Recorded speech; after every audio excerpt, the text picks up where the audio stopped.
they counted me out. Moment of truth, counting it down. Underdog story was down for the count. Back on my feet, back with a mic, back on the beat, back with a family that bang in the streets. The game on lock, I stand with a key. Standing my ground, I am counting them fleet. Standing my ground, I am planting my feet. Taking a stand, embracing my destiny, shaking his hand, flipping the script. What's going on, everybody? Welcome to Sunday night CrossFit Talk. Guys, I just watched the end of the Masters and I am all pumped up and I'm ready to go. After an all-day yard work day and then getting to watch the end of that Masters. And I don't even watch a lot of golf, but it was so much fun to watch.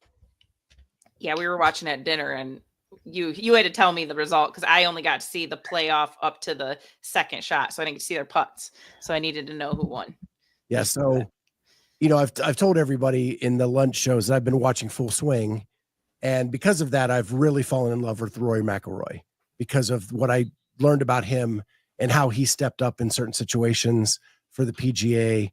And so he was leading coming in, started the day off by losing a 2-stroke lead and being down one, like in 2 holes. Mm-hmm. And then he came back. And so it ended up on the 18th hole. He was up by 1 stroke. Right. All he had to do was par to win the Masters, and he missed the putt and it went into a playoff. Yep. And so goes into a playoff, and on the first hole of the playoff, both guys hit tremendous tee shots. Mm-hmm. Second shots were both on the green, relatively close to the hole. And then Justin Rose had to 2-putt from there, leaving Rory with the opportunity for 1 putt to win the Masters.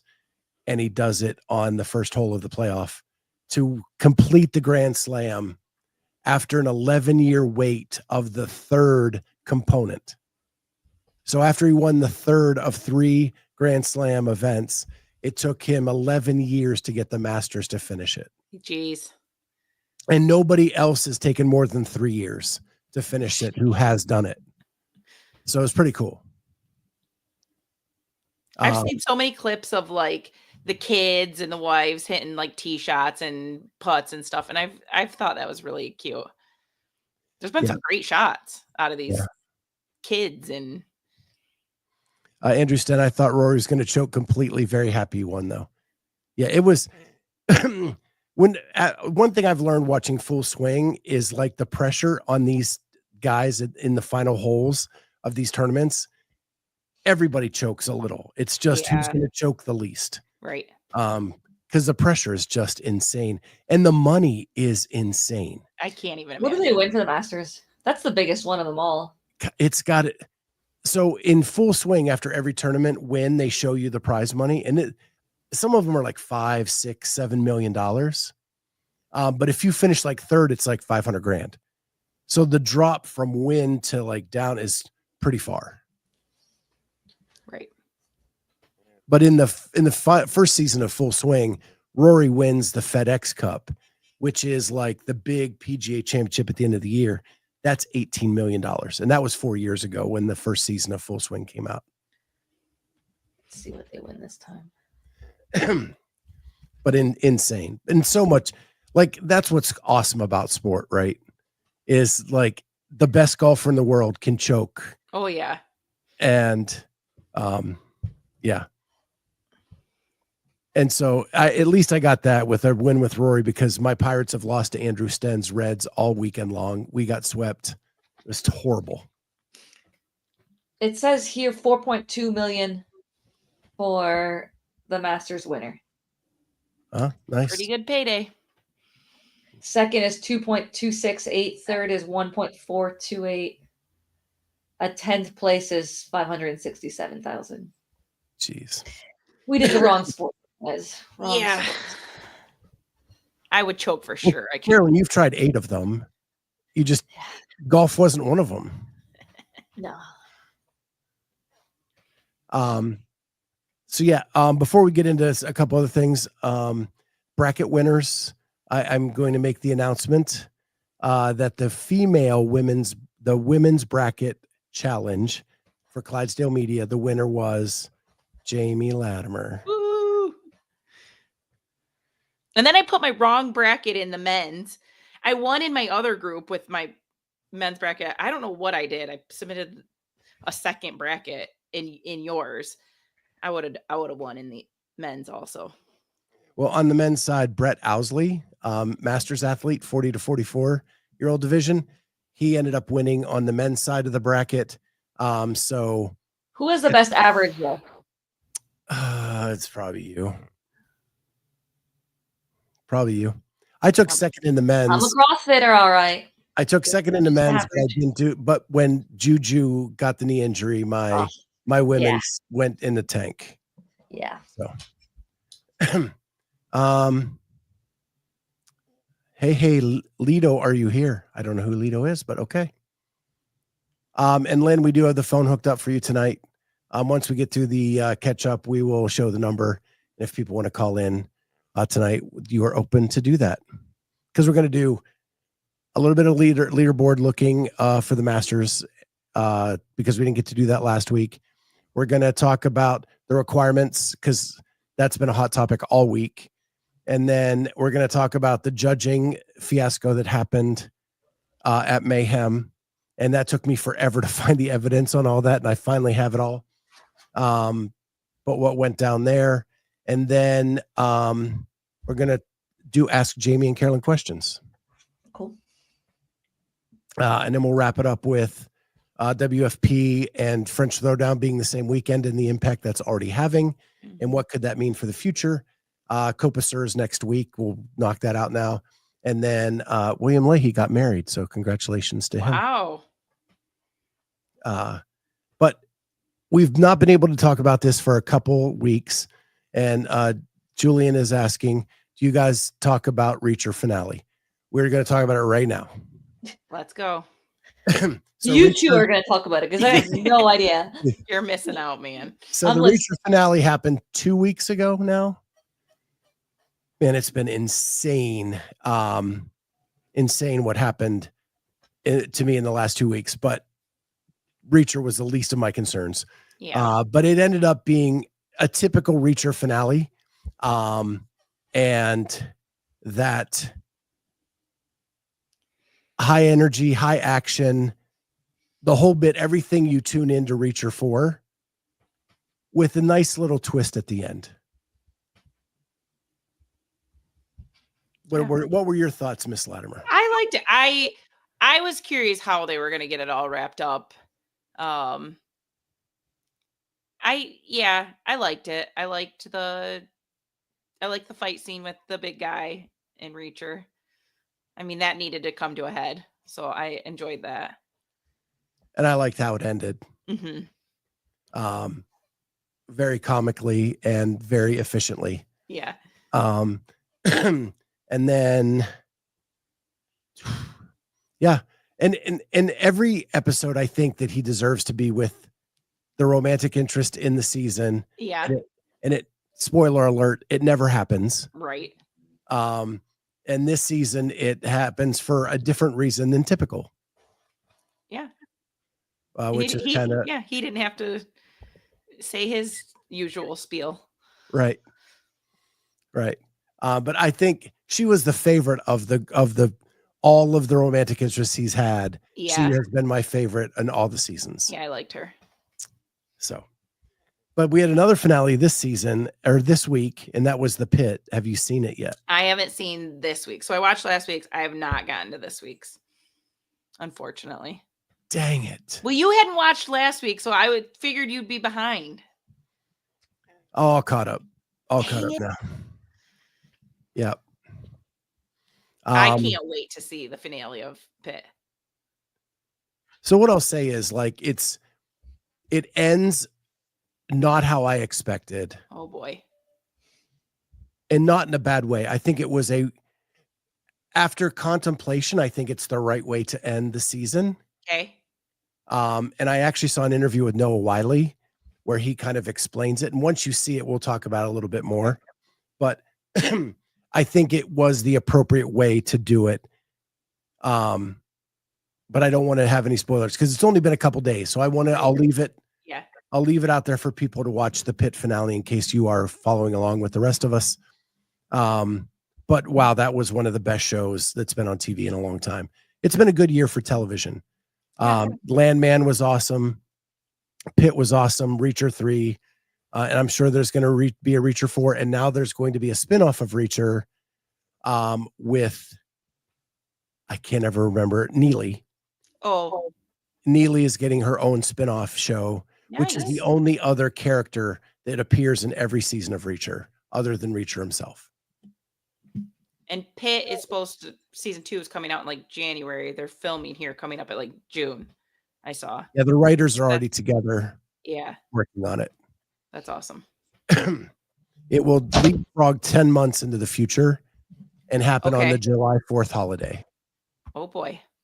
I hear that's a crazy ER day. Well, I can imagine how many fireworks explosions we're going to see. Right. Yeah. It's just dumb, drunk. Who knows? Grilling, stupid mistakes. Like, probably boating, more drowning. Oh. Kenneth DeLapp said Reacher should be a monk. He is not a monk. No. No, he's far from that. He does not cuss. He does not swear. But he likes his women. He does. And he likes to beat people up. Yeah. So, all right. I think that's anything else going on this week, guys, that you guys had? Do you want to share? No. I saw something from Caroline. Oh, Carolyn, not Caroline. Carolyn, you did a workout today with 200 double unders in it. Yep. This was a weekend workout. How did that go? Not bad. So both sets, I stopped myself at 100, which is also better than I normally do. It was like 100, then I tripped up at 116 and then finished all the way to 200. Excellent. And then the second round, I also stopped myself at 100, and then I missed at 11 reps after that, and then again finished at the 200. So pretty good for me. But I could start feeling like my right shoulder getting fatigue. And normally if I'm practicing my double unders, I stop myself there because here comes my bad habits coming back. So for the purpose of the WOD, I kept going. But I didn't like the way that like my right shoulder was getting fatigued because I'm working on, like, I'm just working harder from that side. But still a big improvement from where I normally have. Like normally when I do 200, like when 200 double unders would be programmed in a workout before, it would take regular athletes that I compete against less than 2 minutes or around the 2 minute mark. But most of the time less than 2 minutes. And I would be 4 minutes. Like I was always double. So like if it was 100, it would take me 2 minutes. 200, 4 minutes. And I was like 2 minutes and like 6 seconds. So not too far behind where I am from my competitors for that. So I was happy with that. But yeah, it was a good workout. That's awesome. Like it was not a good workout, but it was needed. Yeah. It's dead. Lynn says, yay, Carolyn. So age group semifinals ended last week. We talked about how you guys did. And the video, and there was no leaderboard last week when we finished the show. Right. And you guys both ended up in a qualifying position for the CrossFit Games. Caroline, you finished in third in the 35 to 39. Jamie, you finished 8th in the 40 to 44. Correct. Which, Caroline, third is really good. And like, there's people around you that are really high level athletes. I do not know the person who won the semifinal. She went to the games in 2019. Okay. So I remembered her name, and she did well in the open this year too. So I think that definitely good with the body weight stuff. Like she won both the, like, I would call them the gymnastics dominant workouts that we had, and was also strong. So curious to see in person what the holes will be, if it's like machine based more, because she does look like she's a little bit smaller of an athlete. So again, we haven't tested running or other type of things that could pop up in person, but I watched her videos and they were legit. So here is the leaderboard. Stevie Dellinger, who a lot of people know from Crash, won Crash last year. She's right there with you. Christine Best, Caroline Klutz, like in the top 10. Those are names that we've heard of before in this division. So you did awesome. And then if we look in the 40 to 44, Amanda Cummins, I do not know who she is. She was at the games last year. We know who Andrea Pinheiro is. We know Megan Apostolaris, Hope Cicero, Janine Shingleton. We know her. So these are a lot of people that you saw at the games last year. Yep. But what I want to ask you, Jamie, is this is the highest you finished in an online competition. It is the highest I've ever finished in semifinals. I mean, other than the Open, right? It's definitely, Correct. It's the highest I've ever finished in semis for sure. Yeah. So do you think you're getting better at online competition? Because Caroline, you've always been good at online competition. Yeah. Like you've always finished one the Open, but you haven't had to do semis on an online basis. Not semis, but like I've had the Open matter to go to the games 2 years in 2019 and 2020, and both of those I would have qualified. Or like no, 2019 I did qualify through the Open, like that would be technically like the semifinals. And then 2020 I had my spot and then lost it with COVID. Yeah. So if those are like equivalent to like people caring about the Open, treating it like a semifinal, then. So Jamie, what are your thoughts now that you've had your best online finish? Do you think you're getting better at the competitions? No, I think honestly, what I think it could be is people maybe slowed down some of their movement a little bit to make sure everything looked perfect. And then so people were finally moving the way I always move. Like you didn't get that. I mean, I tried to look for, especially in workout one, the people who like clean to here and just like try to cycle it. And I think that workout in particular almost like made you not do that because it was more about the bar muscle ups and the cleans. But like that kind of stuff in the past, people would just like cycle a barbell like that and not well. Like I can't stand cleans like that. So honestly, I just think people were more conscious about their movement. And it just I thought people moved better when I was expecting much worse. Like when I was looking at the videos, I'm like, oh, that's pretty good. Oh, that's pretty good. Yeah. But then you would look at the like needs review and I'm like, no, like that was good. Like I don't see what I was like. They're actually like pausing. They're in front. Yeah. They're not bouncing. Like I was like expecting people to skirt the line there on the cleans, and I was pleasantly surprised with some of the movements that I saw on some of the videos that I reviewed. I was like, oh, that's good. Yep. Totally. So there's the live call-in number because Caroline is broached into one of the topics I know people want to talk about.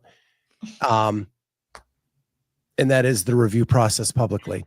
Do you think that because everybody had to make their videos public, that made the movements better For sure. across the board? Mm-hmm. Yeah, because you have to be aware of what you're like. It's a representation of how you move and your reputation and everything like that. So it's about, I mean, that's how I look at it. Like you want to be known as someone that moves well. Right. Like you don't want to be posting videos for the first time publicly for all of them to see and be like, I see what, you know, like, like it's your reputation that's on the line. It's your work that's on the line. Like I think you want to be moving correctly and have people be like, yeah, she's good or he's good and moves well. Lana asks, have you ladies heard from HQ about your reviews of your videos? None. Nothing yet. I know people have gotten emails like regarding like a video not working or judging issues. The couple people that I talked to that got emails like that, like, I mean, I don't know if Scott, you saw Allison's, like she got an email from HQ, but it was like incorrect. Like they were bringing up a judge that she didn't even use. And so like she had to show like, no, here's my screenshot of what I submitted and who I put as my judges. And that doesn't match what you're telling me. So that was weird. I mean, I've heard a few like that. Well, we're going to get into the judging thing in a second. Yeah. So the other thing is, so we've talked about how there was a requirement for 2 judges. You had to video submit everything. I would contend that making your video public alone corrected a lot of the issues we had. Agree. Whether people reviewed it or not, the internet public were going to do that anyway. Right? Yeah. The fear of Hiller reviewing your video probably did as much as anything else in correcting movement standards. Absolutely. So then we add in 2 judge requirement and all this, and it had to be in an affiliate and the complications that came with all of that. I know that people this week on the lunch show were really upset about all of that stuff. What we've talked about it briefly.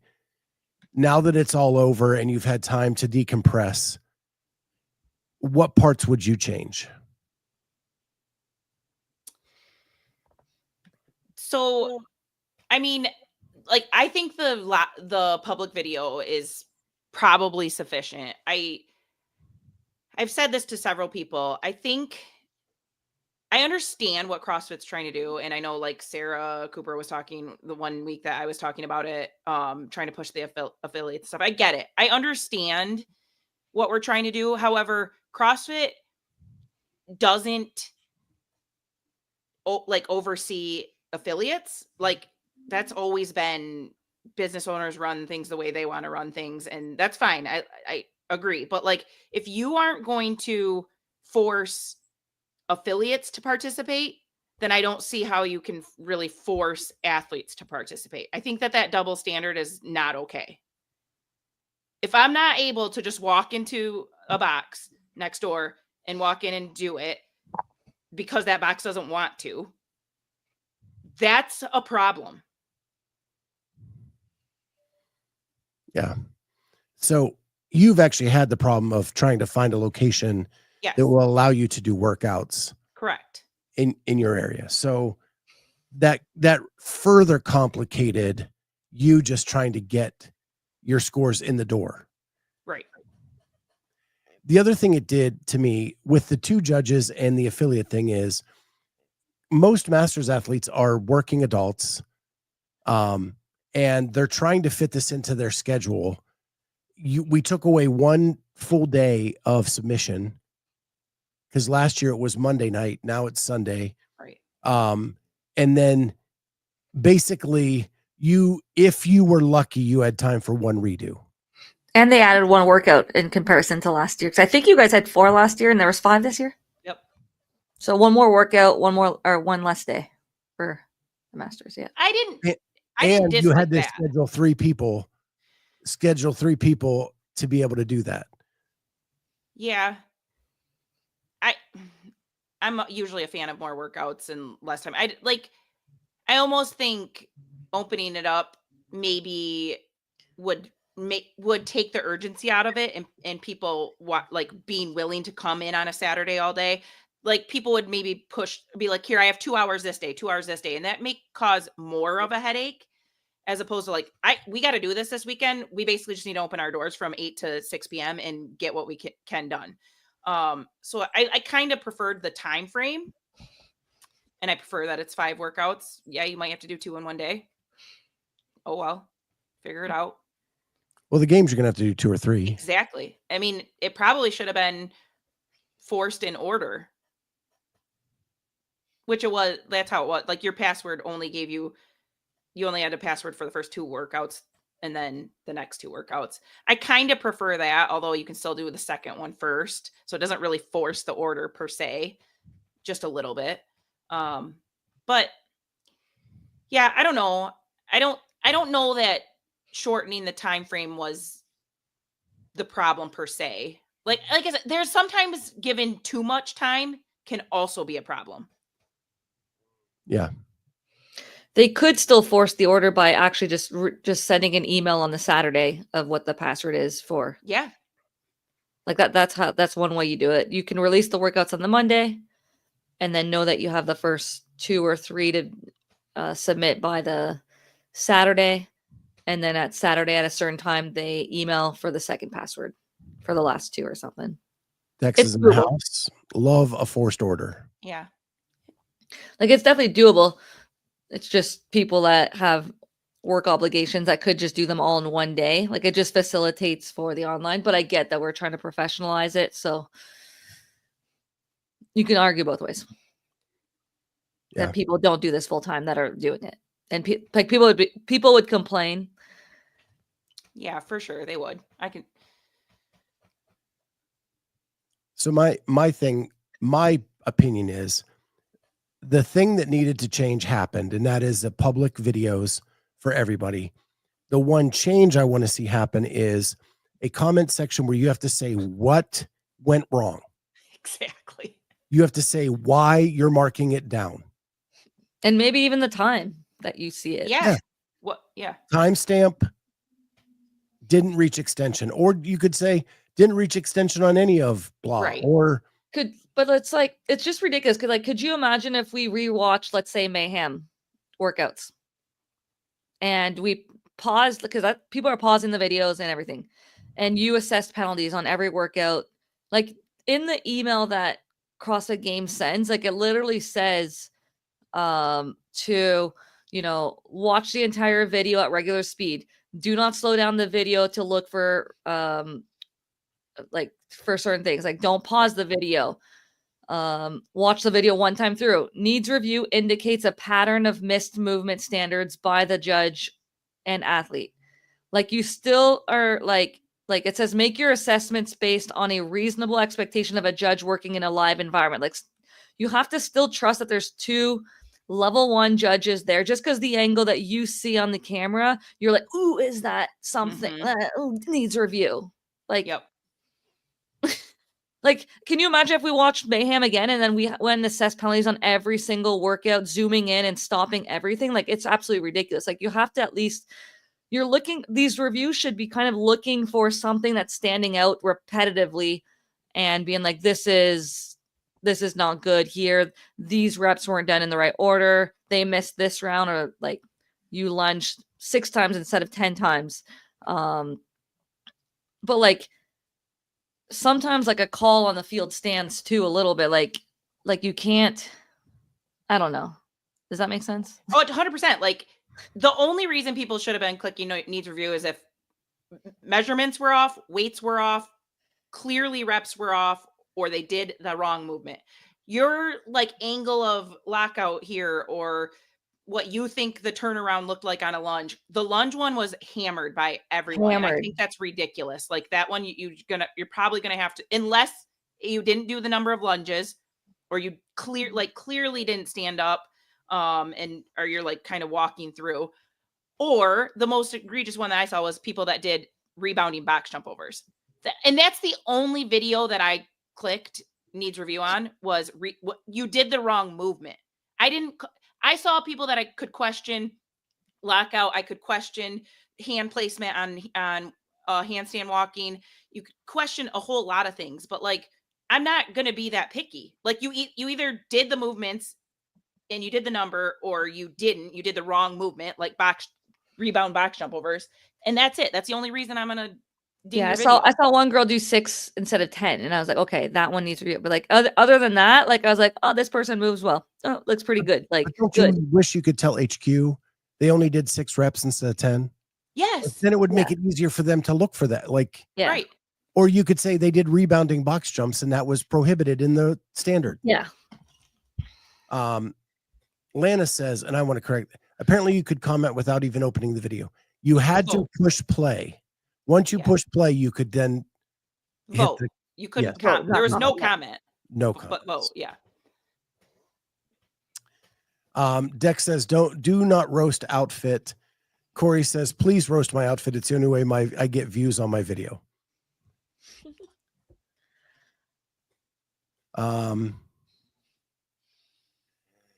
Only videos you should pause is if you're coaching someone on weightlifting.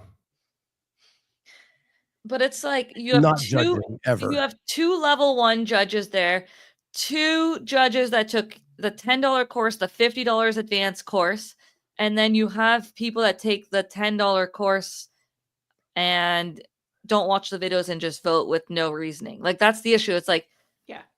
so then what's the point of having all of these requirements for the in-person, the affiliate, everything, if someone can literally get answers to the $10 judges course and just pay for that to downvote Exactly. a bunch of stuff. Well, and we don't know what HQ is going to do with the downvotes. Like, that's the one piece of this. We don't know what their protocol is. I mean, they caused themselves more of a headache, honestly, if they're just going through like, and they wasted a week. What they should have done, whatever, let the public do what they want to do, but they should have already, like, if you want to pick workout for the lunges or whatever you want to pick it. They should have been all week already, like, scrubbing one video and looking for anything that sticks out that then that drills into viewing more of that person's videos. They may have, but I haven't heard any of anything. Yeah, I don't know. Did we already discuss the judge requirements issue? Kinda. Well, we haven't said that some are lapsed in there. That's what you want to talk about.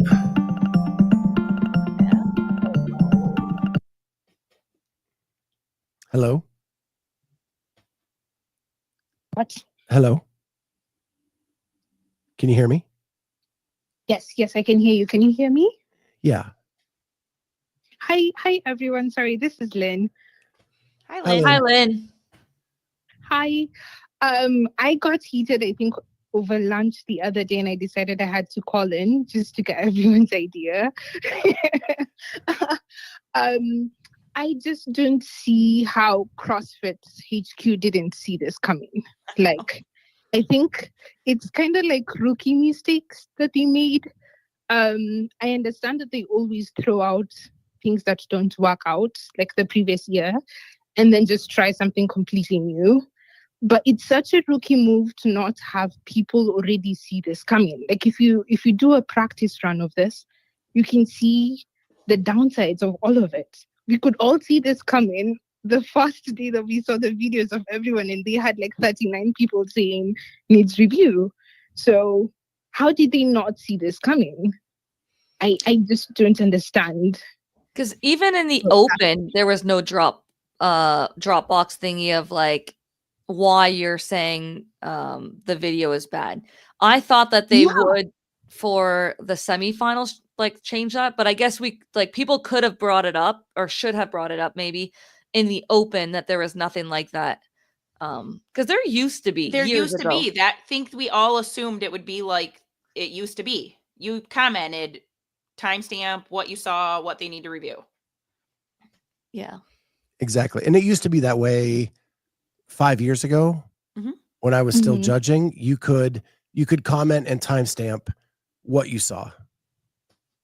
Yeah. I just but then comes my second question is then why was everyone paying $100 if the public was going to do all the work? Why were we having to have 2 judges who had to be qualified if the public was going to be doing all the work? I don't think the public's actually doing the work. I think it was just maybe they will. I just think they wanted to appease the people. I don't know that is actually going to affect anything. I think they increased to 100 because they got rid of the quarterfinals. So there was 2 payments of $50 or whatever it was, $50 for the quarters. Was it 50 for the semis last year as well? Yeah, it was. So they just kind of combine that to make sure that they're not losing any money. That's why I figured it was 100 versus the 50, but I doubt that that's going towards any judgment or judging payment, but I could. Yeah, a lot of comments about wish there was a drop down to pick your judges. That was one of the biggest mistakes, I think. I was nervous entering my judge and like had to double look like, did I spell the name right? Like, yeah, is it going to pop up? Is it going to be invalid because I missed an H or something? Yeah, I think something like that. And then also when you vote, signing your name to it, like I would love that. Seeing these people are the ones that validated and whatnot. Yeah, I mean, I think if you're gonna try to judge someone's video, you should put your name on the line there. Like, and if you misjudge enough videos, you should that privilege should be revoked in the future. Like, if you're just going in there and clicking needs review on people you don't like or people you like, I mean, Hip and Steel got hammered, and I actually watched some of his videos, and like his clean bar muscle up video looked pretty good to me. He got absolutely hammered. People are just going in there and clicking needs review. Mm-hmm. I think you should have to stand by that judgment if that's what you're trying to say. Like, tell me what you are saying needs review on his video. And put your name on it. Also, yes, on the anonymous judging, I remember, and I think I brought this up on the TTT thing, not everyone is following the same rules of judging that I think is the playbook. So for example, George Sterner, I think I gave this example last time. One of his videos had 1052.53 milliseconds on it. And then one judge said he needed review because he should have put 1053 and not 1052, just because they could see the millisecond on his video. Like, we've never counted the milliseconds. It could be 0.99 and it's still going to be 52. Yes. Said he gave him like a needs review on his video for that. So now it tells me not everyone is following the same rules of judging. Yeah. Like, there's no level playing field on judging. Yeah, I think the one thing that we don't know is how much weight CrossFit HQ is putting on these downvotes. Yeah. True. How much do they really mean? True. I wonder if like this is why they put the Masters one first, because like even though the Masters CrossFit Games is after the regular CrossFit Games, like the Elite Division and teams, just as like a guinea pig maybe type of thing, and then hopefully they can learn from this and adjust going forward for the May 1 to 4th. Because I hope it's not the exact same thing. And I know that they're supposed to be talking to the CAC group this week or after they're done their video analysis stuff. But yeah, it's shit show. That's a good way to Denise actually pipes in, oh my God, my head judge's name was Matthew Ilharegai. I was sweating bullets typing his name every time. I would be too. Yeah, a drop down would help that. And you would know that they were. So that's the thing. That's people having the issue of not an active L1. You would have started typing their name in and they wouldn't have populated and you would have been like, bro, what's up? Yeah. Like, yeah, because like the one thing I like about it's the blind leaderboard is great. You need the drop down menu of the judges. You would have caught that mistake right away because you can post your scores early. As soon as you do them, basically you can add your scores right away to the system without even thinking. So people that do that would see right away, oh, that's not, I don't know why is your name not popping up? Exactly. And then you kind of dig into it and you're like, you don't have your level 1. I got to redo this workout. Anything else, Lynn? No, that's all. Thank you, guys. Thank you. Well, thank you for calling in. Of course. My pleasure. All right. Have a good night. You too. Yeah, I've seen Lynn in some of the comments, like Grub's feed and all that, and I always yup, she's like spot on with all of my thoughts. Well, you guys bring up the whole like certified judge thing, which is on our rundown. Yep. And so I do have, I have it in my favorites here. Hold on. All right. So I will share my screen. It took me forever to find this. CrossFit has a page called announcements. There's no way to get through the menu. You just kind of have to know it's there. It took me so long to find this today. So on April 11th, 2025, they put this out here on announcements. And that was the 2025 age group semifinals update, judges with expired CrossFit credentials. It has come to our attention that a small number of judges for the 2025 age group semifinal athletes had expired CrossFit credentials.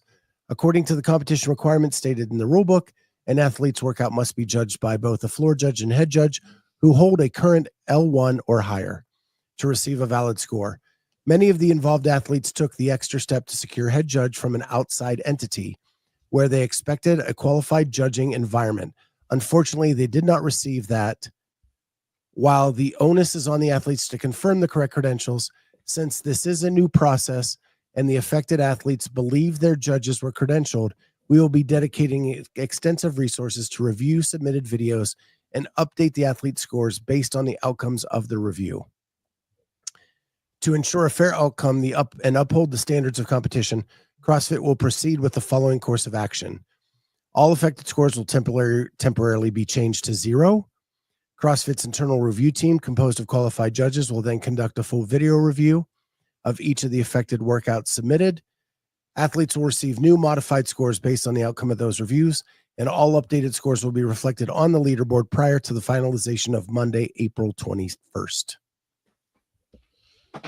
So my first question to you guys is, this is unprecedented for CrossFit to make an exception to a rule in a rule book. We have seen many athletes get disqualified from their season because they didn't meet a rule in the rule book. Yeah. However, in this case, they are making an exception, and they keep saying it's a one-time exception, but you have set the precedence now. So what it appears to have happened is that age group athletes were invited to Mayhem to do their workouts, and then they were given a ticket to go to the Mayhem Classic and have a big weekend with the Mayhem family.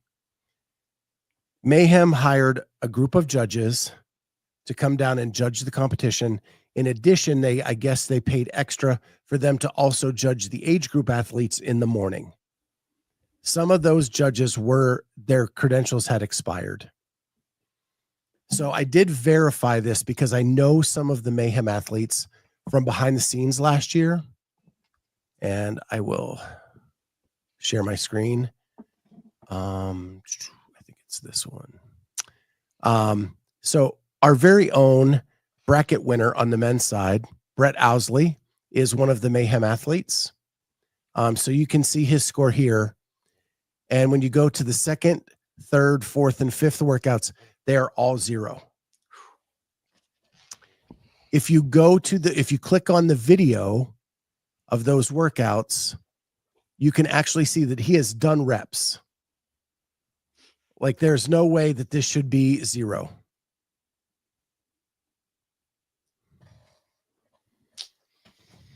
So let me fast forward this ahead. And you can see he is rowing on the rower. He is gaining reps. So this is where this took place. And I verified it with a bunch of other athletes that I knew were Mayhem athletes. And this seems to be where it stemmed from. The only workout that is not 0 on their scores is event 1. So I don't know if some of the judges in question were not part of that group. Mm-hmm. Like the head judge had taken a break or something, and right. So this is what's happened. All of their scores that with these uncertified judges have been moved to 0, and CrossFit is going to review them themselves and then modify their scores appropriately. Is this a good precedence or a bad precedence? I mean, with all these changes this year and all these requirements, I almost think they had to do this. Like, make the point, make it clear, start searching for your L1s right now, individuals. But yeah, you almost wouldn't even think about it. Like, you're usually going to trust those people. I think especially going to Mayhem, you're going to trust that. Corey Lynch said, small number, my ass, 11 people in my age group alone. Yeah. Yeah, I mean, Brett was like, what, 30? He was just outside the cut line, I think, before this. Yeah. So I think Mayhem announced that they had, because looking for evidence today, I was on all these sites. Mayhem announced they had like 150 or 60 athletes qualified for in the age groups? Hello, caller. Hello. Hello. Hello, caller. Wait a minute. Hold on. Hello. Let me mute this. Hello. Hello, caller. All right. So, I have an opinion. This is Denise Moore, and I had to call in because Hey, Denise. it's unfair from my perspective that all these people are getting a break when there are a lot of people that said, you know what, I could not find a judge, so I'm not going to do it. You know, if I had to travel somewhere and I couldn't find it, I was like, all right, people gave up because of that. So I think that's unfair. I think that's a good point. That's a great point. There are a lot of people who probably didn't do it because it just wasn't worth the drive and the requirements just weren't around them. So I fully get that.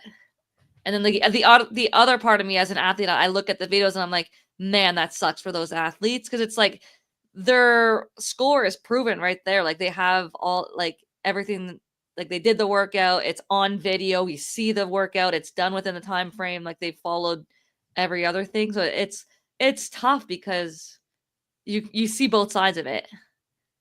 And then you have one person that is in my age division, Lynn Matman, who's been to the games for 15 years in a row. And she ended up with the same thing because one of her judge she put as Chad McKay. And I tried to look up a Chad McKay, and there was an Adam McKay that has all sorts of. So I'm wondering whether she just happened to put in a nickname for this guy. Everybody calls him Chad, but his real name is Adam, and all his training is under Adam. It could be, or it could be. But the thing is, it's like, all right, well, I'm okay with someone accidentally putting in a wrong name and fixing it, but to not use a judge that doesn't have the requirements and then back off on that because it was such a big deal in the first place, and then people gave up because of it, I'm like, all right, that's not right. Yeah, So I think what is complicating this is Mayhem hired a group of judges to come in and do this. What I hate about this is really this is not CrossFit's fault. No. This is that the group of judges should have known the people that they were supplying were credentialed. Mayhem should have double checked. Yeah. Yeah. They This is should an have error double-checked. from them. But when you pay someone to provide a service, there is an assumption that you're providing the service needed to fulfill the role, right? right. And I'm so yeah, I do believe it's on Mayhem. Mayhem should have double checked it. You have enough people in that empire to have someone just make sure that everybody had the credentials to do so. And I haven't named the entity. I guess I should, because we all know who it is. And it is the Association of Fitness Judges, the AFJ. They formed a group. And a lot of the people in that group I have judged with. Like, I've known these people a very long time. I recognize people's names on those whiteboards that I saw in the videos today. But I don't know if their L1 is expired or their L2 is expired. I don't know them that well, right? Like, but you can look them up on that site. Right. Now you can look. Yeah, you can look them up. Yeah. Yeah. I mean, it sucks as an athlete, but like if that happened to me, like I'd be pissed. But then I'd be pissed at myself also for not double checking. Like I'd be pissed at like the situation of assuming that everything was taken care of. But then at the end of the day, there's some accountability on my part as an athlete to be like, crap, I should have looked as well and just double checked. I mean, I'm of the opinion that I don't think both judges need the L1. Like you're already taking like the judges course, the advanced judges course. I think one of the people could have an L1. I don't know that you needed both, but it's the rules that they had. So I almost feel like they need to follow through with it. But I get both sides of it. Lynn comes in. Do we honestly know if the games judges have their L1s? We do. Yeah. Most of the games judges are seminar staff. Right. So most of them have their L4 or L3. But again, none of that makes you a better judge. Right. Right. Standard of movement to get fit and standard of movement to, while it makes sense they should be the same thing to compete, in when you're judging the sport, it doesn't matter how pretty it looks. It's just, do they meet the points they're supposed to meet? When you're coaching someone, and that is what you learn in the L1, L2, L3, you want them to do it so they don't hurt themselves.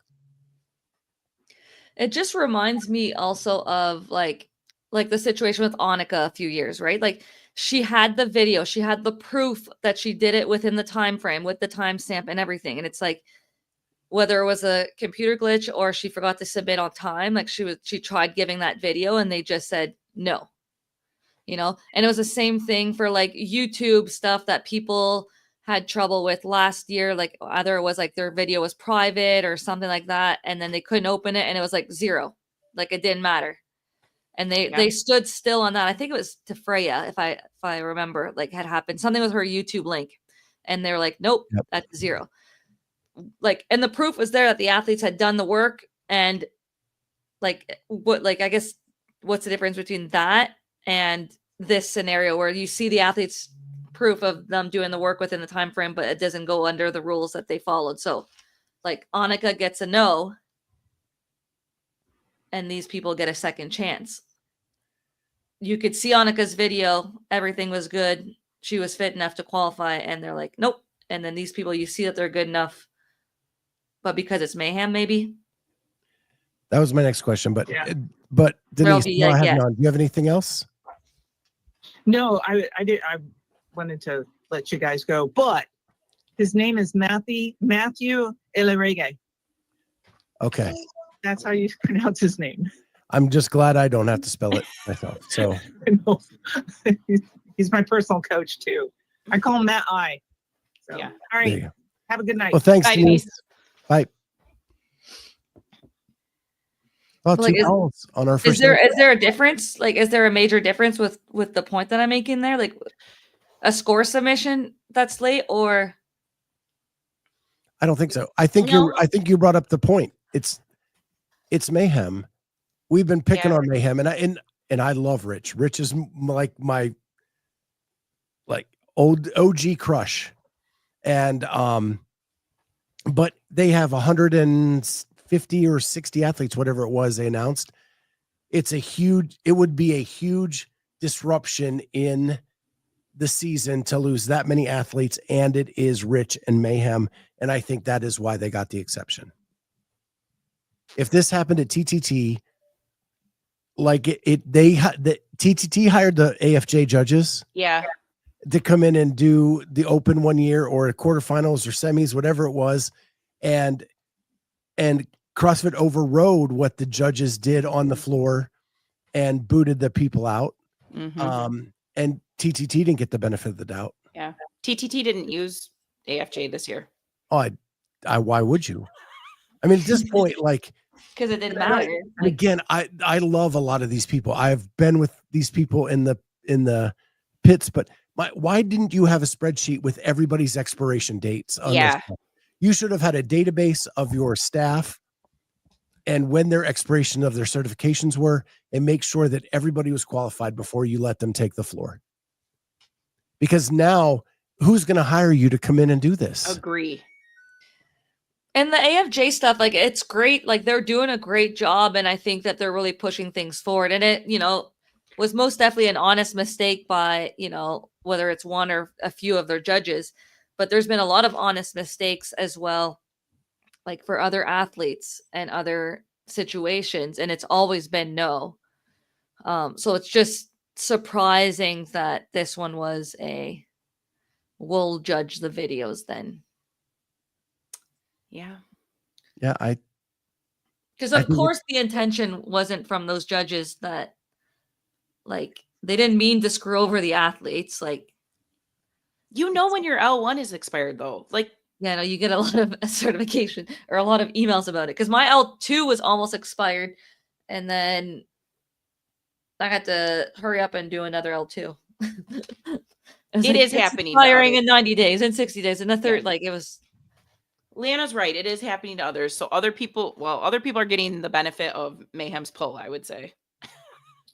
But like Denise said, is there was a lot of people who did not do the workouts because they didn't have that. They didn't have anyone that had a level 1 and those judges Right. courses. Yeah, I saw a lot of that. People commenting people were going to charge them $150 an hour, or they couldn't get 2 people there the whole time. Like, it was not worth the headache. And yeah, that's a problem. Before we get in, I do want to say this. Holly, our data person, did try to do a study as to why people didn't sign up for semifinals, because only about 2/3 of the athletes signed up to play that were eligible to sign up and play in semifinals. Yeah. And she did get back some. It was the $100. Okay. Some it was the judge requirement. Some it was finding an affiliate. But she didn't have enough responses to the survey to give like a definitive like study result. I think also there's a lot of athletes that the workouts are too hard. Like before you go from the open to the quarterfinals, and then from the quarterfinals to the semifinals, and there's still like there's a layer of difficulty in the quarters and then a bigger difficulty in the semifinals. Like some of the weights can be too heavy for certain divisions, like teenagers that have like the 200th person, and like it's like when you go from what you test in the open to some of these weights, you can sneak through the 1 or 2% and not have tested certain skills, and it's a little bit too difficult. With the quarterfinals before the semifinals, it can maybe layer in a couple, like just more people, so that the appropriate semifinal group is there. I'm not sure whether in 3 workouts of the open, you get the exact top 2% that you might be looking for those semifinal workouts. I think for, the regular division, the 1% is pretty close. Most of the people kind of separate themselves naturally, but you're still going to get people in the 1% that will struggle with a lot of the higher skill and heavy weights, 100% when they come to the semifinals. Like that layer of quarterfinals just helps more people enter that space, and then the appropriate people at semifinals. I think that's a factor as well. Yes. Only 19 females and 70 plus put in a score for number 5. Yeah. Heavyweight. Yeah, they really need to go back through some of these tests and the leaderboard and kind of rethink what they were trying to test, what their stimulus was, because I think they missed the mark in some of these age groups. Like I did like the adjustments of the 10-year age groups for certain movements that they had adjusted, but it wasn't consistent with all the workouts. And yeah, it would be good to go back and be like, okay, this many 45-year-olds were able to do it within this time frame, etc. Like it just gives a better representation of the field of the 2%, which is why the open matters a lot for what they program there, especially if they're not going to have a quarterfinals anymore and you're going directly to these style of workouts. There's a big jump between the open and what these workouts are. Big jump. And there still could be bigger. Like we didn't have ring muscle ups, we didn't have that much handstand wall. Like there's more that they could have programmed, but it's significant to the point where I think some athletes, it may be too much. And I think that's another reason that people didn't do it. Yeah. With the compressed season and these in-person qualifying events like Mayhem Classic, like Copasur, like Wadland that are coming up, we don't have time for quarterfinals anymore. They have really scheduled it out where there's no time for quarters.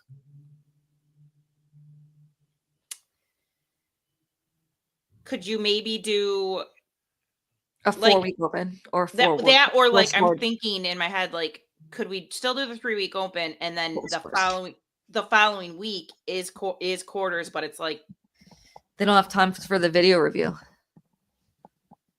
I mean, yeah, I mean this was they don't really, video review too much anyways from yeah, I don't know that they really would. Yeah, I don't. Like you I could think make it, I think it might, if you had like a bonus week on the open that Yeah. was like 3 Two- workouts, do this, and it's compiled in with your open score. Then we take the top 2% to semis. Like, I think that probably gets you a better 2%. But yeah, I don't know if we're. Yeah. Are we getting the right 30 with what we're doing, or are we complaining about stuff that isn't mattering? The Like, only thing I think the right 30. Go ahead. reason I question that at all is because, like, last year I did this behind the scenes with all these people I got to meet, and I went down through the leaderboard, and a lot of them didn't make it by a hair. Yeah. Like, a lot of them were in that like 32, 34, 35 area. Yep. And I was just crushed because I'd met these people. I wanted to see how they progressed, and they were just on the outside.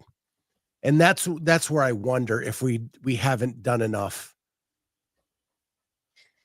I think it's the right 30 or however many further divisions. Like the people will stand out within the division. It's just the participation really is the big thing. But more scores is always better. Like 5 scores versus 4 will give you a better picture, and the better athletes will qualify. Yeah, it's just for participation, I think, where you'll see the difference on the bottom end, whether it'll matter. Lynn says the rate 30. Wait, it's not 40 this time. It is not 40. It is 30 down to 59. Yep. And All then the 60s is 20. Is 20 and 70s is 10. Correct. So, yeah. Well, I think we at least talked about it, and I'm not sure we solved anything, but there's definitely questions about what happened. And I'm really sad for the AFJ because I thought that what they were doing was a good thing. And I think what they're doing is a good thing. Not thought. I think what they're doing is a good thing, but they're just making a couple missteps along the way that are costing them their opportunity. Yeah, because the idea is good. It's great. And I like that there's a group of them and they're going to different places and teaching, like doing almost like little seminars on what you're looking for in person. And you could then hire them for different competitions. Like, it's great, but you have to make sure that. The seminar they did at Wadapalooza with where Brent Fikowski came, and then he had elite athletes come. And so they could judge elite athletes at elite speed and show them what you're looking for. It was just, that's never been done before. That's what needs to be in the judges' courses, though. And I'm still waiting for a proper judges' course of, like, to me, the judges' courses are so easy to, like, it's so obvious what they want us to look for in the athletes no rep. Like, it's so obvious. My first regionals experience judging an elite athlete almost blew my mind. Because all the local comps I did and all of the stuff I did to prepare myself did not prepare me for the speed at which the elite athletes move. No, like, it's so easy to see people that move slow. You have to put top athletes that you've no repped in an online video, and that's what the advanced judges course should have been, to have a better eye for the advanced athletes. And instead it was this course that is great if you're judging at a main competition and you want to know what your job is as a judge or a head judge, or if something happens on the floor and you lift your hand up. Like, it has nothing to do with it needs to be, this is the advanced judge course to judge advanced athletes, the best of the best in the sport. That's what I thought I was paying for. And it was nothing like that. Borderline, not all the borderline full speed. Yep. No, like, that's what it should have been. And it just wasn't. I honestly hope they take some videos. I hope they find like the ones that had a super high number of needs review and post it for like explain, like tell people. I don't know what you were clicking needs review on here because this is a good video. I really wish they would find some of like the really like outlier numbers of what they think is good and be like, man, you guys missed the mark here. Yeah. Or just like I don't know, pull like one person from each age and be like, here was a good one, here was a bad one, here's what we saw. This is the kind of stuff we would like you to look for. But like that advanced judges course is good for like 3 years now, but I still just don't think it. I don't think it met what it was supposed to. Yeah. Like I think it's good if you want to hire for in-person semifinals. That's it. All right. We'll move on from judging. We'll hit those another week, I'm sure. What I'm going to do is open it up for questions for Carolyne and Jamie for the next few minutes. While you guys are thinking of your questions and shooting them in the chat, I'm going to ask them a question. We have 2 events happening at the same time in the same weekend, French Throwdown and WFP Tour Event 1. A lot of the challenger athletes going to the WFP, not the pro athletes, but the challenger athletes, are choosing to go to WFP over the French Throwdown. My question to you is this possibly going to affect partnerships that CrossFit builds with local event providers when they're not getting the best athletes they can to come to their event because there's this other thing going on?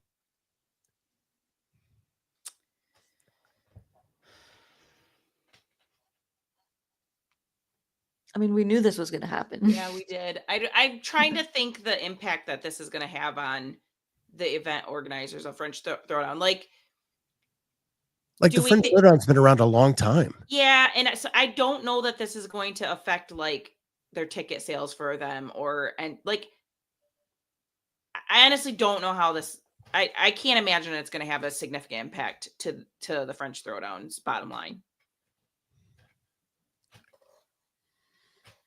I mean, in terms of a competition that's more wide open for a qualifying spot, there it is. Right after when people are tired from the online semifinal, and then like people are not there now. It's open. Yeah, I think I thought like the pro card members would go because they're being paid to go. But when the challengers are going with little shot at money, right? Only top 5 get anything back, and it's $1,000. Is it worth? I didn't see this coming. Well, who out of those 10 challengers that get to compete with the pros, who would have actually gone to the French Throwdown? There's like maybe one person, right? Like there's like no, there's the Europeans. It's a lot of the Norwegians probably. There's not very many of them in the. There's like 10. 3 Norwegians in there. There's a big article on Barbell Spin. I'm pulling it There's up. like 3 Norwegians in the top 10. That Krieger training camp group is so good. So that they must be confident that they are going to get their pro card, and they're banking on that.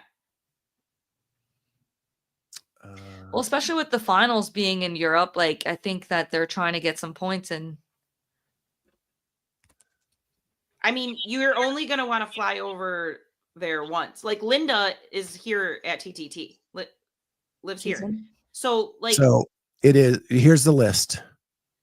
It is Colin Bosshard, Fabian Benito, Tola Maracagno, Andrea Solberg, Ella Wilkinson, Linda Kiesman, Oda Lundifgem, and then Jennifer Muir, Elena Caratala, Sanahua, that's her to say, Elena Caratala Sanahua, and Norji Bleeker.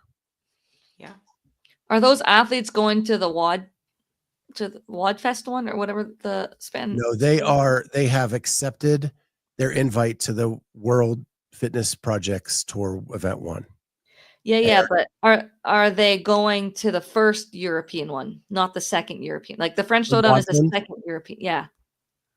It's- Because that's a lot of competitions. It's doesn't- 3 back-to-back doesn't weekends. confirm It's WOD Fest or WODLIN, whatever one is. Then it's the online semifinals, and then it's the WFP. Boom, boom, boom. Like the Europeans got screwed in this. Like majorly. Yeah. Like majorly. Because if you're a top European who is also a games hopeful,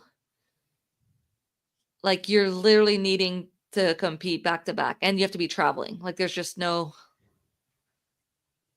good. Lynn says Linda is currently at Europe since last year's games, but yes, she's all in trying for WFP. And that's Linda Kiesman. I could have sworn I saw her in a TTT video, but that's possible. It might have been a really long time ago.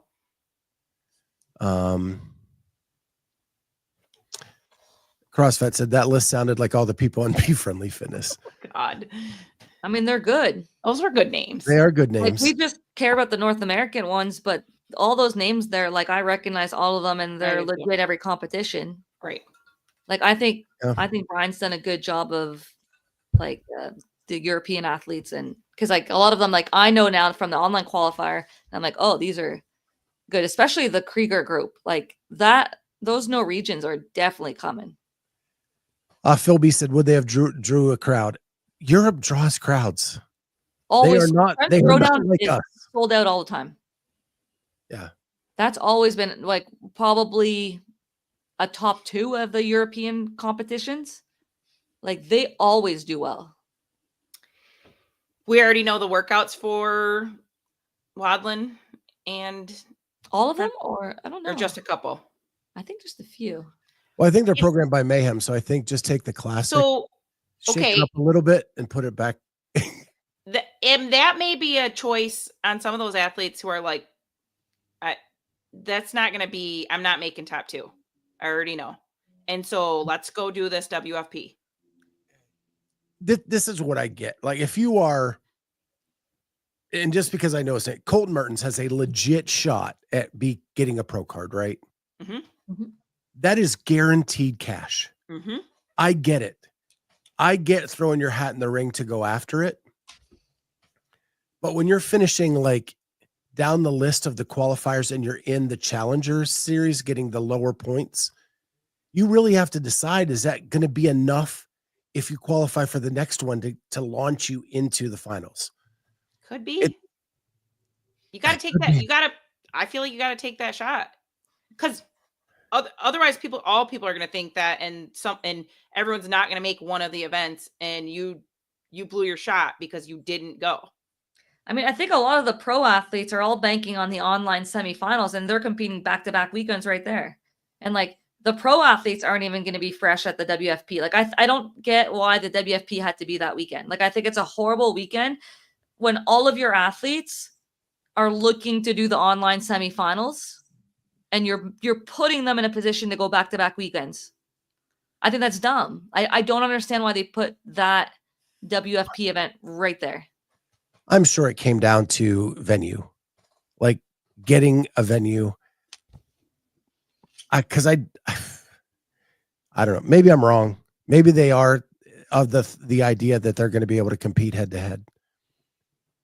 But I don't know, because I'm bummed that it's that weekend because my wife's having surgery, so it makes like me getting there really, really hard. And I wanted to see what it looked like the first time out. Me too. Sad. If you would have just weighed your damn dumbbell. Damn it. Rookie. Maybe they'll give you a second chance. Have you emailed them and said that? They finalized. Precedence was set over here in CrossFit. You guys got to just give them an example from CrossFit.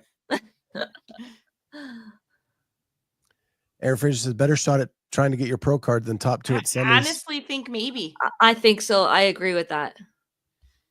I think there's less people that are doing the WFP, and you have a better shot there. Yeah. And even if you finish last place in the pro card, you're getting money, and at least now the top 5 positions of the challenger gets money as well.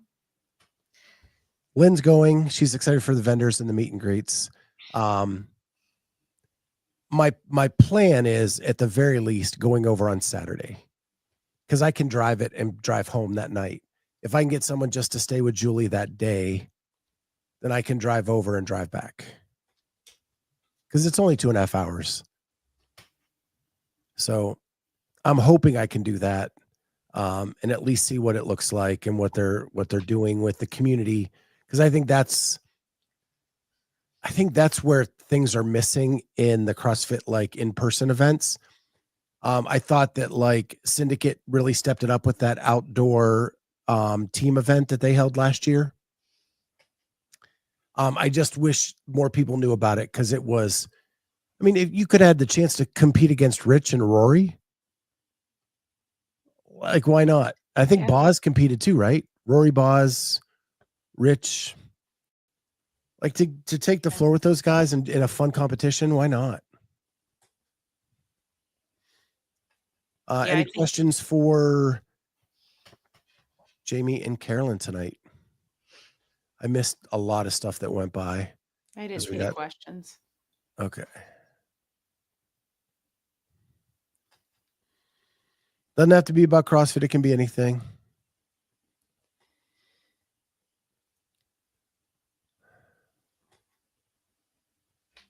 Some judging stuff. David Winslow says event 4.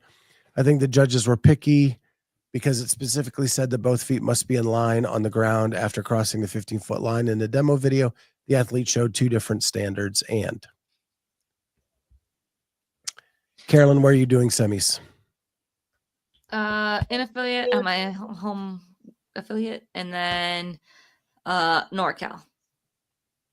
And then if needed, whatever this last chance qualifier is that they haven't talked about one bit. I'm telling you, it's the Community Cup. Do you think like that anyone can do the last chance qualifier? Like anyone can do it? Or do you have to place or do you have to place a certain amount in the semifinals or like of the in affiliate or in person? Like, yeah, I think anybody can do it if you're in the 2%. Yeah, if you were in the, I think anybody. It's just going to be like 3 of the community event workouts that are programmed. I mean, I think that's my best shot.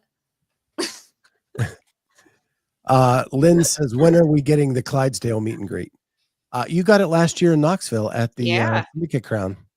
You got 2 of us. And you got to watch Carolyne compete. Yeah. We were all 3 there. What were the favorite workout for the, what was the favorite workout for the ladies?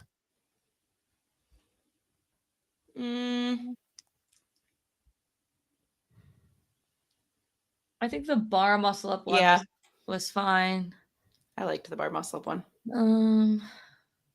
Probably the 3-rounder. I mean, that was a hard workout. Yeah, that was tough. That was a good workout. I thought that was a good workout. Event 4 I thought was an easy workout. Yeah. Repeatable. Yeah. Yeah. I enjoyed doing the snatches because it was good practice for me and I had some good tunes going on. But I wouldn't say it's like my favorite, but it was a good practice for me to practice my Isabel, and I hadn't done that one before.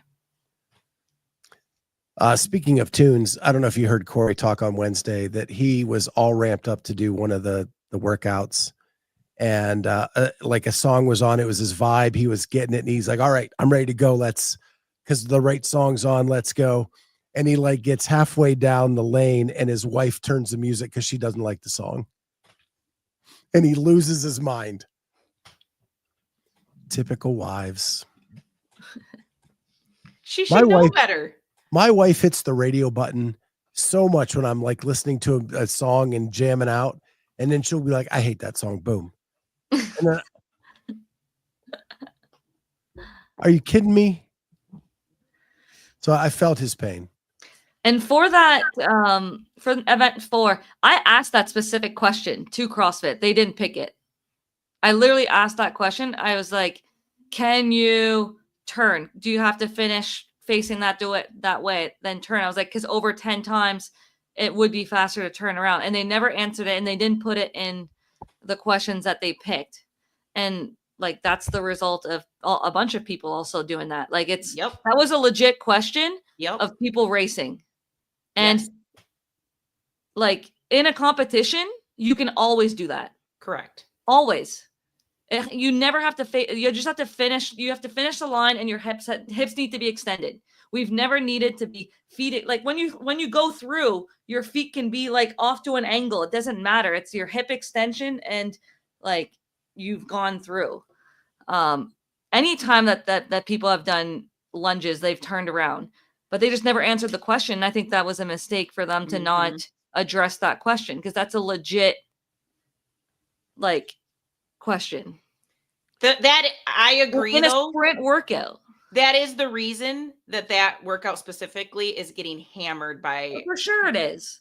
And it's annoying, because I'm like, well.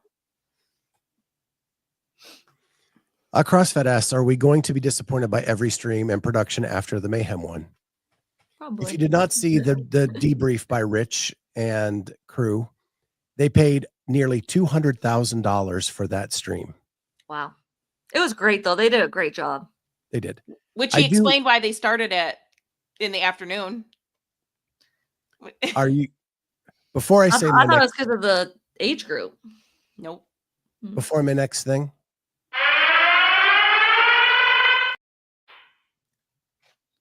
So I was listening to Bill Grunler the other night talk about, someone said how great Rich and Angelo did in the booth, and Rich really Bill really picked it apart, saying that they talked over each other, that there is a format for giving color analysts and giving the play-by-play guy their space and blah, blah, blah. We are in an era now where alternative broadcasts of sporting events are becoming very, very popular. If you watch the Manning cast, they don't even pay attention to the game some of the times, right? If you watch Pat McAfee's alternate broadcast college football game, they're not even paying attention. They are there to entertain, and the game is on while it's happening, and it's like you're hanging out with your friends. That is what I felt like I got at the Mayhem Classic. I felt like it was just a bunch of dudes hanging out, talking about what was going on. And yeah, they went off course a couple times, but I think it also made Sean very loose and funny. And I thought it was awesome. It doesn't mean I want every broadcast to be that way. Right. But it was refreshing in this moment. And like, Bill will have his style, and he's used to his way. So he'll be more critiquing of those two, as, he would see himself and what he would do. But I think it's okay for someone to have a different style as well. And like you said, they brought something different.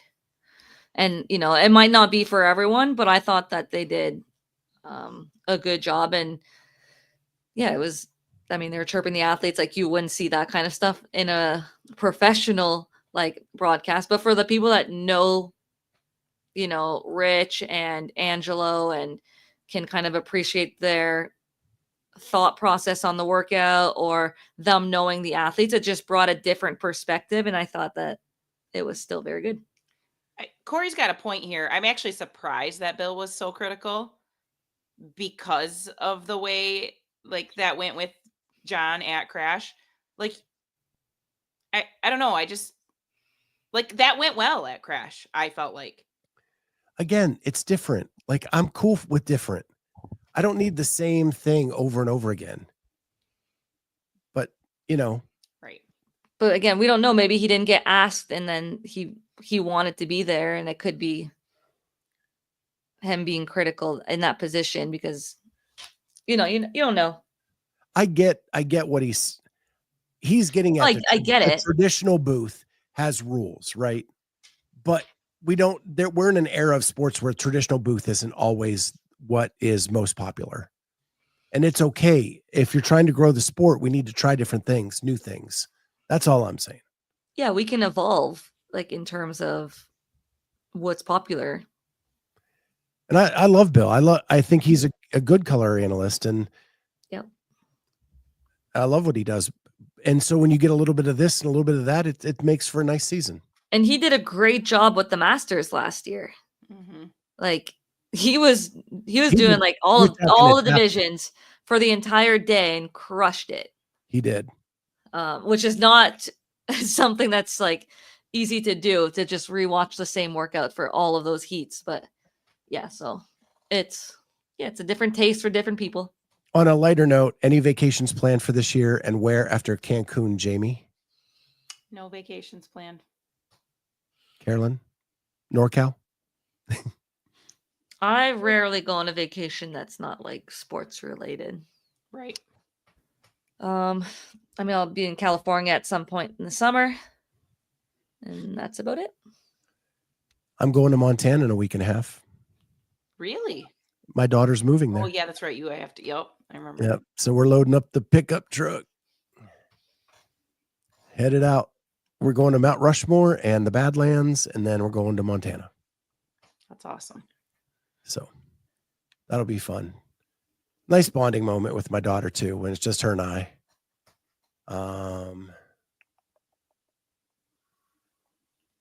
Is that a shower behind? No, that's It's like a patio door. it's a closet. Oh. behind me. You're in a bedroom? I'm in my guest bedroom. I'm in my office. Okay. I was doing some corrections. Clock says, unpopular opinion, Rich was dead weight. Angela was the broadcasting revelation. They actually both say that. Rich is like, I don't know anything about any athlete. And Angelo knew what they had for breakfast 2 days ago. Like, Well, Angelo's still involved like in the sport competing. Yeah. So he's doing a lot of competition still. He knows the athletes. Like I think Rich has been very busy with other types of sports and hunting, and I don't think he's as in tune with everything as before. the other thing I have to say is I was watching the Chicago Bears CHGO podcast the other day for the Bears, and someone named Clock came into the chat and they had the same icon. And so I didn't know if Clock was a Bears fan or if it's someone impersonating Clock in the Bears chat. Ooh. Clock is everywhere. Rich did call everyone a good dude. He said that a lot. Oh man, there's a lot.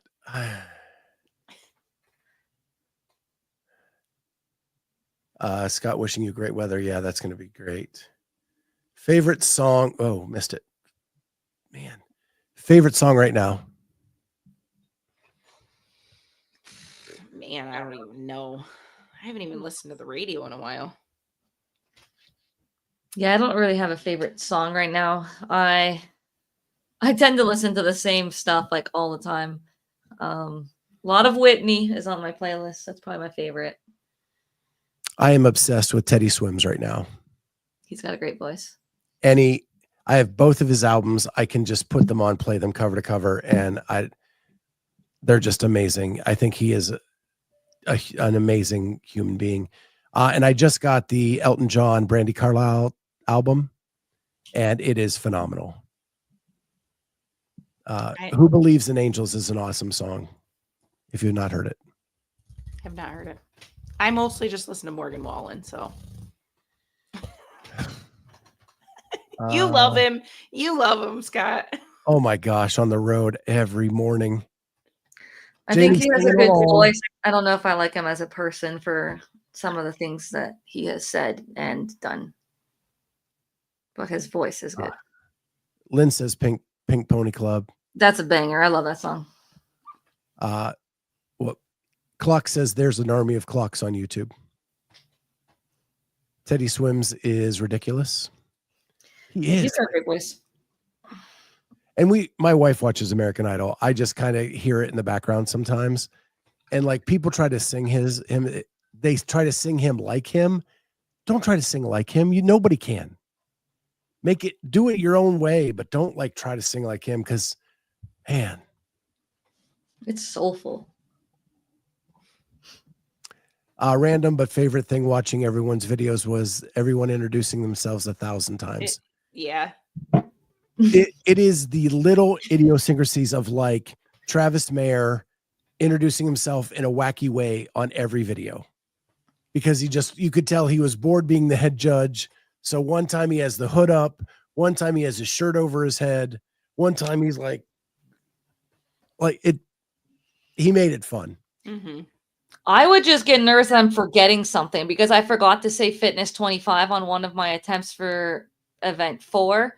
So after that, I was like fitness 25, like 10,000 times. So I'm like, I don't know if I'll be able to, if I'll have to mute this for like the song purposes. So I'm like just saying it so many times. Yeah, I just put a whiteboard up. I said it all, but that'll be what I'll do, I think, the next time, because that seemed to be the new trend. Yeah. The new trend was the whiteboard with your judges' names on it, all of that stuff to kind of get it all done.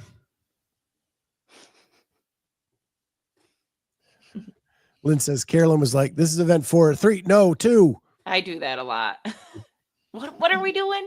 The one with the burpee. The one with it's what I love how the password feels like a coupon code.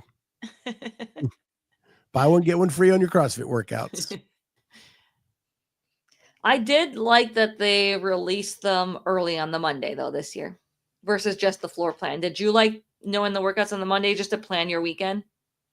Yeah, that helped. I mean, me coming home that Monday, like those came out while I was at the Cancun airport. So I would have been pretty stressed not being able to plan like how long the workouts were and what kind of time frame I needed. And we had like and with the judges that you need, right. I think like telling them like I'm gonna do these 2 that are gonna take this long, I'm gonna need this much recovery. Like if they had just released that the Thursday and you're trying to plan with your judges, I think it's very hard. Yeah. Going on 2 people's schedules to do things. I was surprised the code was fitness 25 also. Were you not? We have a blue light special on fitness 25 people. Fitness 25 blue light special. No, but like I thought that like normally because people have all like are stopping or not saying CrossFit anymore. They're saying that they're fitnessing. Mm-hmm. So I was surprised that the password was fitness 25 like versus CrossFit something. I really thought it was going to be like Albany or something like that. Yeah. I did. Like the name of something. Yeah. Denise says early release was good. 25% yeah, off. It just helps with scheduling. 25% off everything with code fitness25. All right. Well, we've had fun tonight. We have reached the 90-minute mark. And what we have going on this week is next weekend we'll have Copa Sur. So we will have 2 more men, 2 more women, right? Yep. I thought they got 2. Is that the 2 one? Is it 8? Which one gets 1? Africa.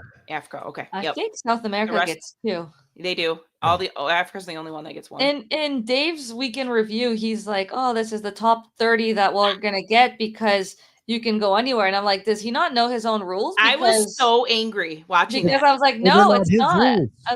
I was like, I was angry. No one has talked about that, but I was like, he does not know his own rules. I'm like, there's restrictions on these. Yeah. Well, Europe didn't put any restrictions, right? Then got to put the restrictions on it, and that so he probably doesn't even know. Mm-hmm. Well, yeah, someone's got to let him know that the top 30 is not the top 30. Agreed. We need to write that in the comments so it'll come up on weekend review. Because are you aware that there's restrictions on these in-person semifinals? It is not what you think. Yeah. Well, Train to Live, Copa Sur in years past has always been in Spanish. My D in high school Spanish does not help me very much when I'm listening to the broadcast at Copa Sur. But at least they do a good job of like videoing it. You can see it, you can watch it. Just following along with the commentary is not easy unless you are bilingual, with Spanish being the other language. the top 30 is not the top 30, but the standard is the standard. Well, except for this one time. Except for. All right, guys. So Cope and Stir this week. It is the 13th. So we have what? Next Monday after our show, you guys will get your final results on the age groups. And then we'll have 4 new athletes punching their ticket to the CrossFit Games. And I think the weekend after that is Wadland. So we will follow along with all of that. We will follow along with everything going on WFP and see where we're at with that. I will say this for WFP. This is my last parting shot. WFP, great media releases. Everybody in the media gets an email from them saying what is coming out, what is going on. When I was trying to find this judge thing and trying to find that announcements page, which has you cannot link to any way. You have to go directly to the page. CrossFit needs to take a note with their media releases. One thing's on Instagram, one thing's on Dave's page, one thing's on Dave's Week in Review, one thing is on a press release, and you have no idea where the hell anything is. So it would be really nice if they were good at the press releases like the WFP. That is one area that they need to take a note.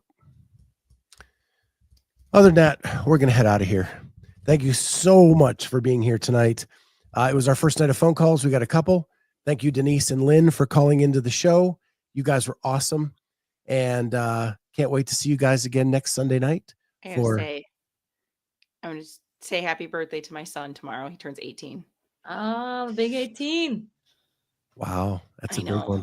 I know. With that, guys, thank you so much for being here. Thank you for playing a part in what we do. And we'll see everybody next time on Sunday Night CrossFit Talk.